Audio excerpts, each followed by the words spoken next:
Hello, my friend. Welcome back to my video. Have you ever heard about the famous Napoleon Bonaparte?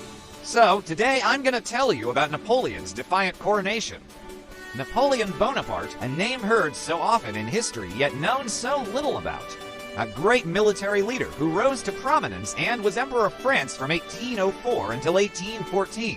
Then again in 1815, Napoleon is recognized for his participation in the Napoleonic Wars and his fall at Waterloo in 1815. He went down in European history as one of the best military strategists of the day, renowned for his tactical brilliance and fast thinking in critical situations. On August 15, 1769, soon after the French occupied Corsica, he was born to parents Carlo Maria di Buonaparte and Maria Letizia Romolino. Napoleon's father enrolled him in French college d'Autun. He briefly attended Autun, then spent 5 years at the Military College of Brienne and 1 year at the Military Academy in Paris. He went through some difficult times after losing his father to stomach cancer and having to be the head of the family at the age of 16. In 1786, he graduated from the aforementioned Parisian Military Academy, was commissioned as an artillery officer, and returned to Corsica. In 1793, he joined the French military unit in Nice. Napoleon married Josephine de Beauharnais, the widow of General Alexandre de Beauharnais, who had 2 children of her own, in the year 1796. Under Napoleon's military dictatorship, he became the first consul and tried to establish a European empire. He centralized the government, restored Roman Catholicism as the national religion, implemented educational reforms, and oversaw the foundation of the Bank of France. Napoleon's policies were so popular that he was elected first consul for the rest of his life in 1802 and crowned Emperor of France in 1804. The coronation of Emperor Napoleon I took place in Paris on December 2, 1804, in a spectacular and unparalleled ceremony. Traditionally, French kings were honored in Reims Cathedral, but Napoleon imposed his style by hosting the occasion in Paris at Notre Dame Cathedral. The coronation of Napoleon. A spectacular occasion of the coronation of Napoleon demanded a spectacular painting. Hence, Jacques-Louis David, the most renowned French artist of his day, and a key figure in the late 19th century neoclassical movement, was commissioned to portray the beauty of the coronation in 1805. The artwork took about 2 years to create and was completed in 1807. Today, the original painting is present in the Louvre. He later painted a second version of this painting, which the Palace of Versailles acquired in 1947. Neoclassicism gives place to a style that combines official portraiture of the previous French monarchy with overtones and the occasional direct imitation of Renaissance painters.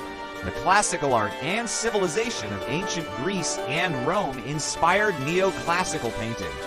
Straight lines, a smooth paint surface that hides brushwork, representation of light, little use of color, and clear, crisp definition of forms are all characteristics of neoclassical painting.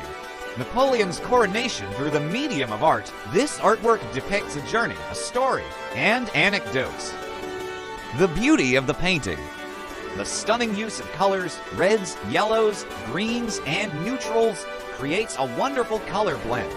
These colors tell a tale about the artwork's past and history. The ultimate use of oil paints to demonstrate realism and a photograph-like painting has withstood the test of time.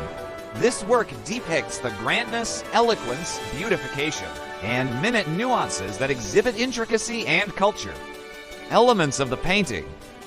The painting depicts history quite accurately, however, not everything in the image is factual.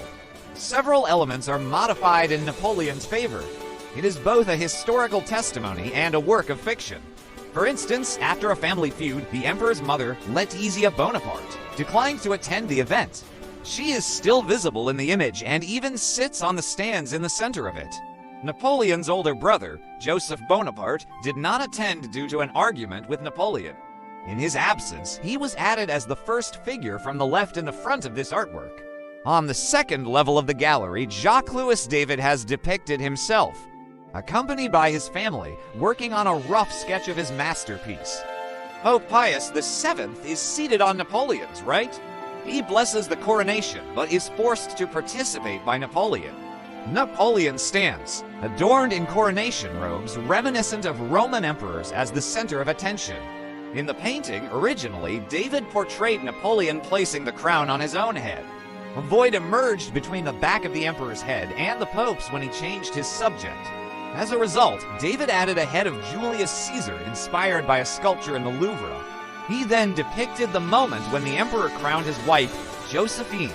Ironically, shortly after the painting in which Josephine was crowned Empress of France was completed in 1807, Napoleon's marriage to her was annulled in 1810 due to her inability to bear a male child. That same year, he then married Marie-Louise, the daughter of the Emperor of Austria. She was 18 years old at the time. In 1811, their son Napoleon II was born. The ending, the coronation of Napoleon. After being defeated in 1814, Napoleon abdicated his title and authority. In 1815, he assembled a troop and returned to France to restore himself as emperor, but he was soundly defeated at the Battle of Waterloo.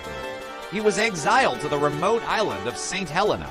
Napoleon's health began to deteriorate fast in 1817, most likely as a result of a stomach ulcer or cancer.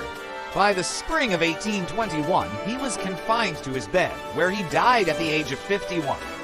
Napoleon, one of history's most celebrated individuals, revolutionized military organization and training and instituted reforms that influenced civil institutions in France and throughout Europe for the rest of the century. So that's the story about the coronation of Napoleon Bonaparte. Give your opinion, and don't forget to support this channel for more historical video in the next time. Thanks for watching and see you soon.